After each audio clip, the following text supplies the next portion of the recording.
రేపటి నుంచి మహాలయ పక్షాల ప్రారంభం సందర్భంగా మహాలయ పక్షాలంటే ఏంటి, దాని యొక్క ప్రాధాన్యత గురించి తెలుసుకుందాము. భాద్రపద బహుళ పాడ్యమి నుంచి భాద్రపద అమావాస్య వరకు మధ్యనున్న 15 రోజులని మహాలయ పక్షములు అంటారు. మరణించిన తన తండ్రి, తాత, ముత్తాతలను తలుచుకుని పితృలు నిర్వహించే శ్రాద్ధ, తర్పణ, పిండ ప్రదానాది పితృయజ్ఞ విధులన్నీ జరుపుకోవడానికి నిర్దేశించబడిన ఈ 15 రోజులనే మహాలయ పక్షాలు అంటారు. పితృపక్షములని లేదా అపర పక్షములని కూడా అంటారు.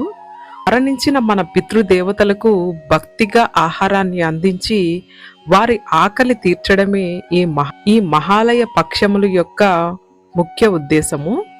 అసలు పితృదేవతలకు ఆకలి ఉంటుందా అంటే, ఈ కనిపించే సకల చరాచర జగత్తు మొత్తం ఆకలి అనబడే సూత్రం మీదనే నడుస్తూ ఉంటుంది.